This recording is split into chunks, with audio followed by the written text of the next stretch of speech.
Bonjour, je suis Pierre Pastel, je suis sociologue, je suis aussi un accompagnant, un psychothérapeute, addictologue, mais je fais du coaching.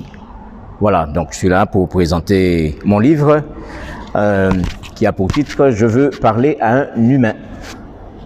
Alors, vous êtes originaire du sud de la Martinique, plus précisément dans la commune de Rivière-Pilote. De passage aux Antilles, vous venez publier le livre intitulé « Je veux parler à un humain », paru aux éditions Les Trois Colonnes. Pourquoi le titre de ce livre « Je veux parler à un humain » ? Oui, parce que dans mes observations, j'ai pris 40 ans. 40 ans où j'ai pris le temps d'observer à partir de mes recherches sociologiques ou à partir de mes synthèses d'accompagnement psychothérapeutique ou de coaching, j'ai pris le temps d'observer pendant ces 40 années la qualité de la relation que les humains entretiennent entre eux. Et voilà, donc ça m'a donné quelques pépites qui me permettent aujourd'hui de donner une idée de ce type de relation que les humains entretiennent entre eux. Dans votre parcours, quel a été l'élément déclencheur pour écrire ce livre ?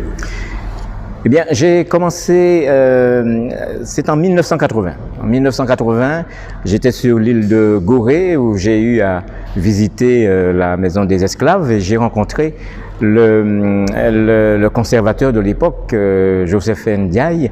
Et pendant cette visite, il nous racontait avec une telle douceur quelque chose qui était grave, la question de l'esclavage. Et quand il me parlait, je me disais, mais ce monsieur qui raconte des choses aussi graves avec une telle douceur, et il y a quelque chose qui me dépasse et quelque chose qui le transporte. Et à partir de là, j'ai décidé, quand je suis revenu en France, de prendre un petit carnet sur lequel j'ai noté tous les jours pendant 40 ans. Là, j'ai 500 petits carnets, tous les types de relations que j'ai constatées entre les humains, à travers mes études, l'accompagnement, mes recherches à travers le monde.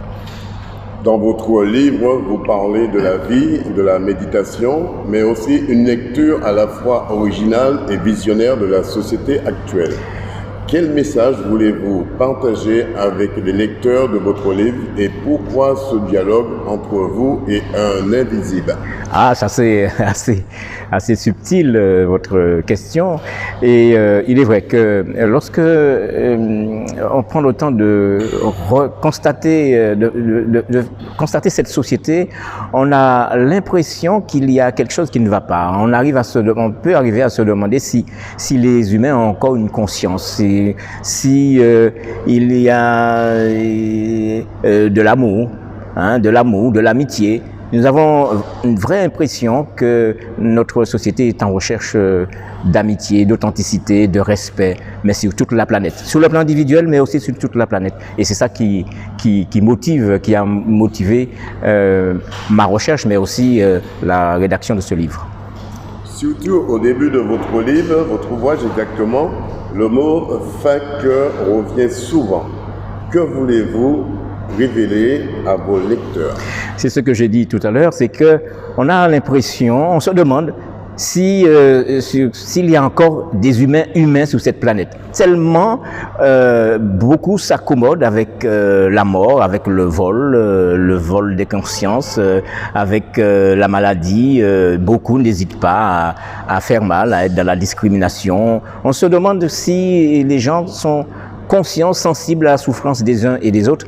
Et là, c'est ayant vécu à travers les accompagnements, mais à travers mes recherches, ayant vécu tout cela, on se demande si quelque part il n'y a pas un vrai travail de reconditionnement à faire pour que les humains se sentent mieux pour pouvoir construire une société plus apaisée. À la question que j'allais vous poser justement, c'est avez-vous trouvé sur votre chemin notamment des humains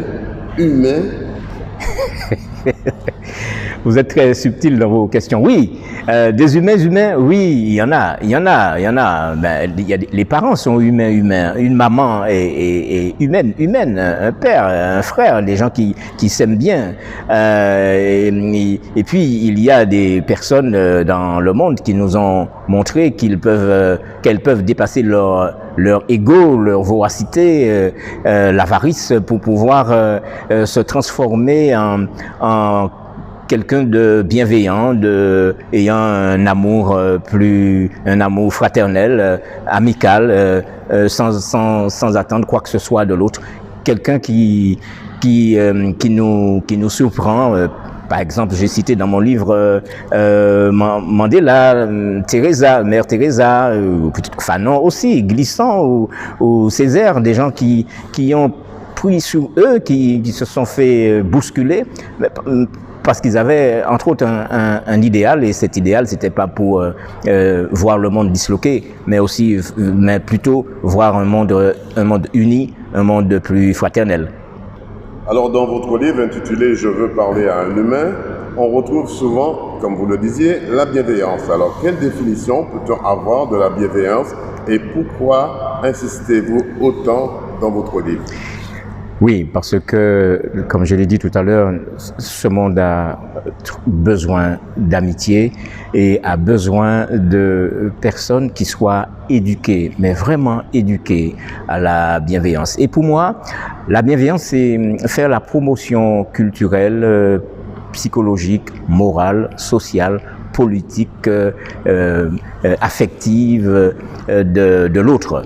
C'est ça. C'est une posture, c'est un état d'esprit, mais c'est aussi un engagement et puis une pratique. C'est pour ça. Donc, quand je dis faire la promotion, c'est véritablement être engagé en ayant à l'esprit cette posture. Et ça, c'est sur le plan individuel et sur le plan collectif. Et je me dis que si nous sommes plus nombreux à être éduqués à la bienveillance, nous risquons de vivre une société plus apaisée, plus humaine, plus aimante.